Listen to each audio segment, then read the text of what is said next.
नमस्ते प्यारे छात्रों। मैं आपका अध्यापक जी सूर्यवंशी, मौलाना आज़ाद महाविद्यालय रोजाबाग औरंगाबाद। बच्चों, पिछले वीडियो में डॉक्टर धर्मवीर भारती रचित कनुप्रिया भाग 1 में कवि परिचय, कवि की प्रमुख कृतियाँ, पाठ परिचय तथा कनुप्रिया की पृष्ठभूमि या पार्श्वभूमि को हमने समझ लिया है, देखा है। आज की इस वीडियो में प्रत्यक्ष कविता को देखते हैं। आप अपने स्क्रीन पर या पाठ्य पुस्तक में देखिए, प्रकट वाचन करते हैं। नीचे की घाटी से ऊपर के शिखरों पर, जिसको जाना था वो चला गया। हाय मुझी पर पग रख, मेरी बाहों से इतिहास तुम्हें ले गया। बच्चों, इस पद में आए हुए कठिन शब्द का देखते हैं। घाटी यानी दो पर्वतों के बीच का रास्ता, या मैदान भी कह सकते हैं, या वादी भी कह सकते हैं। दूसरा शब्द है शिखर, शिखरों यानी सबसे ऊंचा। तीसरा शब्द है पग यानी पांव। बच्चों, इस पद को समझते उसका भावार्थ देखते हैं। बच्चों, यहाँ पर राधा श्री कृष्ण से कहती है, अपने मन में जो पीड़ा दुख है उसे कृष्ण के सामने रखती है। धर्मवीर भारती की कनुप्रिया पर सगुनवादी कवि सूरदास के काव्यधारा का प्रभाव दिखाई देता है। सगुनवादी कवियों ने श्री कृष्ण के 3 आदर्श रूप प्रस्तुत किए हैं। नंबर 1, बाल गोपाल लीला करने वाले कृष्ण। 2, नीति विशारद कृष्ण। और तीसरा रूप है धर्म उपदेश ऋषि कृष्ण। ये 3 आदर्श हमारे सामने रखे, प्रस्तुत किए हुए हैं। इसमें लीला करने वाले कृष्ण है, जो अपनी लीलाओं से सबका मनोरंजन करते हैं। इसमें प्रतिभाव बताते हुए कृष्ण परमात्मा रूप है और जीवात्मा रूपी कृष्ण के सखा गोप गोपिया और राधा दिखाई देते हैं। एक दूसरे के प्रति निरंतर प्रेम करते हैं। श्री कृष्ण के साथ बचपन में बिताए हुए भावविभोर क्षण आज राधा को याद आते हैं। इसीलिए राधा मनी मन को प्रश्न पूछती है, या मनी मन में अपने ही प्रश्नों के जाल में फंसती है। राधा कृष्ण अपने कर्म करने के लिए बिना बताए चले गए हैं। सीतु में इस सर्ग में यही पीड़ा, या राधा अपने मन की पीड़ा स्पष्ट करती है। राधा अपने मन से पूछती है कि कृष्ण अपने कर्म करने के लिए बिना बताए चला गया है। राधा कहती है, ये कान्हा, इतिहास की बदली हुई करवट ने तुम्हें युद्ध का महानायक बना दिया है। दुष्टों का दमन करने वाला शक्तिशाली महान पुरुष, तुम्हें बहुत ऊंचा स्थान प्रदान कर दिया गया है। तुम्हें महानायक के ऊंचे शिखर पर विराजमान कर दिया है। अब कृष्ण गोकुल वापस नहीं आएगा। राधा अपने आप को उस घाटी से जुड़ी हुई मानती है। राधा घाटी और शिखर के बीच एक सेतु के रूप में अपने आप को पहचानती है। हे कनु, तुम पांडवों को विजयी कर अधर्म पर धर्म की विजय स्थापित कर जो इतिहास रचा है। यहाँ पर धर्म भारती की राधा कहती है, नीचे की घाटी से ऊपर के शिखरों पर जिसको जाना था वो चला गया। हाय मुझी पर पग रखकर मेरी बाहों से इतिहास तुम्हें ले गया है। तुम मेरे लिए सिर पर पैर रखकर तुम बहुत तेजी से आगे बढ़ गए हो। तुम सफल इतिहास निर्माता बन गए, लेकिन मुझ पर पग रख कर तुम्हें मेरी बाहों से इतिहास ले गया। वहाँ पहुँचने के लिए श्री कृष्ण ने जिन कंधों का सहारा लिया, अब उसी कंधों को वे भूल गए हैं। ये राधा के लिए असहनीय था। जो उसके बाहों में, जो उससे सबसे ज़्यादा प्यार करता था, उसके साथ प्रणय क्रीड़ा करता था, वो इतिहास निर्माता बन गया। राधा खुद के मन को पूछती है कि एक स्त्री का प्रयोग कृष्ण ने लीला भूमि से युद्ध भूमि तक पहुंचने के लिए सेतु की तरह उपयोग किया है। उसी पर पग रखकर वह चला गया है। मैं अपने आप को केवल सेतु सेतु मानती हूँ इस युद्ध भूमि के लिए। हे कनु, क्या मेरा प्रेम, मेरी भक्ति, मेरी श्रद्धा, मैं जो तुम्हें पूजती हूँ, ये सभी भाव केवल इसी कार्य के लिए रह गए हैं? क्या यही एक जरिया बन गया है? यानी लीला भूमि से युद्ध भूमि तक पहुँचने के लिए सिर्फ एक सेतु के रूप में ही लिया है। बच्चों, आधुनिक काल की स्त्री भी आज इसी तरह समाज, परिवार तथा विश्व के हर दौर में उपेक्षित रह जाती है। बच्चों, कहने के लिए 50% आरक्षण है, लेकिन हर काम के लिए आज भी स्त्री को सहभागी नहीं किया जाता। अंततः वो उपेक्षित है। उसके मन में भी राधा की तरह अनेक प्रश्न मौजूद है। बच्चों, सेतु में इस सर्ग का दूसरा पद पढ़ते हैं। सुनो कनो सुनो, क्या मैं सिर्फ एक सेतु थी तुम्हारे लिए? लीला भूमि और युद्ध क्षेत्र के अलाग्य अंतराल में अब इन सूने शिखरों मृत्यु घाटियों में बने सोने के पतले गूंते तार वाले पुल सा निर्जन निरर्थक कांपता सा यहाँ छूट गया मेरा ये सेतु जिस्म, जिसको जाना था वह चला गया।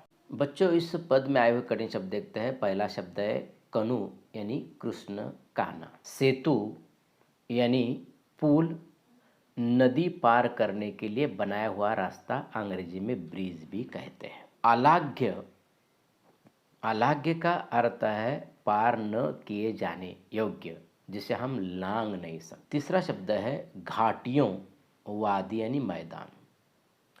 उसके बाद का शब्द है गूंथ यानी उलझे, निर्जन यानी निर्मनुष्य, निरर्थक यानी अर्थहीन, व्यर्थ या निष्फल, जिस्म यानी देह शरीर।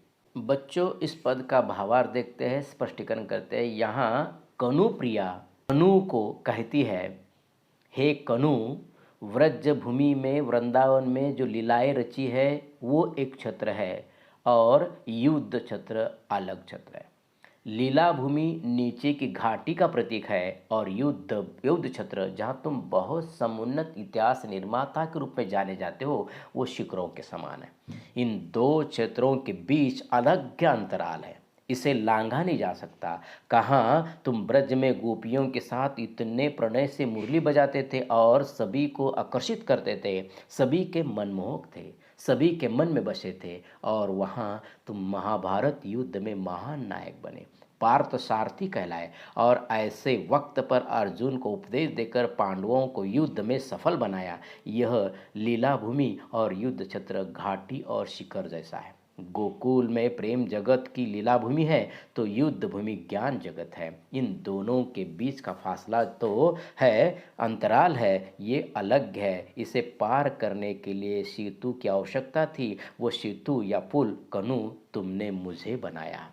पुल से हम गुजर जाते हैं, उस पुल को भाव या ध्यान देते वो पुल वही रह जाता है। हे, तो राधा को भी ऐसा ही लगता है। मैं केवल एक सेतु थी जो कृष्ण को लीला भूमि से युद्ध भूमि तक ले जाता था। हे कनु, तुम जैसे सेतु के रूप में अपनाया है। हे कनु, मुझे लगता है इतिहास मुझे रौंद कर तुम्हें ले गया है, मेरी बाहों से छीन कर तुम्हें ले गया है। हे कनु, मेरी बाहों में प्रणय के तन्मयता के क्षण थे। उस क्षण में मैं कितनी खुश थी, वह क्षण तन्मयता के क्षण थे। लेकिन अभी क्या है कनु, इतिहास मेरी बाहों से तुम्हें ले गया है। बच्चों, जब कोई सेतु से चला जाता है तब उस पुल या सेतु में कंपन निर्माण होता है। हे कनु, वैसा ही मेरा जिस्म कांपता सा रह गया है। पांडव विजय हुए, लेकिन वो विजय क्या काम की थी, जहाँ चारों ओर मृत्यु का तांडव दिखाई देता है। हे कनु, आपने अपनों की मृत्यु हुई है, अपने बहनें विधवा हुई है, कनु उसमें विजय कैसा। तो बच्चों, कवि यहाँ सूने शिखर कहते हैं। विजय रूपी शिखर पर कोई खुश नहीं है, विजय का अर्थ ही नहीं रह गया है, इसीलिए इसे सूने शिखर कहते हैं। और यहाँ पर घाटियाँ भी मृत्यु या लाशों से भरी हुई है।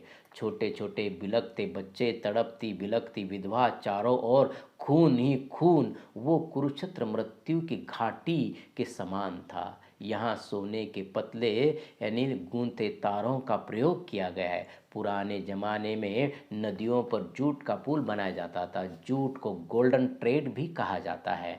हे कनु, मैं अपने शरीर को वैसा ही फूल मानती हूँ, पतले तारों वाले फूल सी रह गई हूँ जिसमें जीवन नहीं है, जो निर्जन है, निरर्थक है। मेरा यह शरीर भी निर्जीव निर्जन लगने लगा है, निरर्थक है, जहाँ किसी का आना जाना न हो, एकदम निरर्थक, जिसका कोई अर्थ नहीं है। ये पुल जो है कांपता सा छूट गया है। हे कनु, ये पुल नहीं, स्वयं मेरा जिस्म है।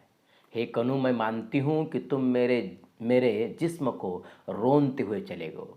ये पीड़ा दुख आदिकाल की, वर्तमान काल की स्त्री है, उसके मन में भी आ रही है। वर्तमान आधुनिक काल की स्त्री अपने अस्तित्व को सबके सामने साकार करने के लिए उत्सुक है, लेकिन उसे हर जगह मौका नहीं मिल रहा है। इस प्रकार बच्चों, सेतुमय शीर्षक के माध्यम से कवि भारती जी ने कृष्ण को लीला भूमि से युद्ध भूमि तक पहुंचाने के लिए राधा एक स्त्री के कंधों का उपयोग सेतु के रूप में किया है। ये प्रश्न उसके मन में उत्पन्न हो रहा है। आज की आधुनिक स्त्री भी इस प्रकार उपेक्षित है, अपने अस्तित्व को साकार करने के लिए, सबके सामने रखने के लिए वो भी उत्सुक है। राधा के माध्यम से आधुनिक स्त्री किस प्रकार प्रताड़ित है, इसका चित्रण हमारे सामने रखा है। संक्षेप में हम कह सकते हैं कि कौनप्रिया एक मिथक काव्य है जिसमें प्रेम है, प्रेम से एक हद फैशन है और युद्ध की अनिवार्यता पर प्रश्न चिन्ह लगाती है। ये कनुप्रिया, आशा करता हूँ कि सेतु में ये भाग समझा होगा। बच्चों मिलते हैं अगले वीडियो में, तब तक के लिए बच्चों धन्यवाद।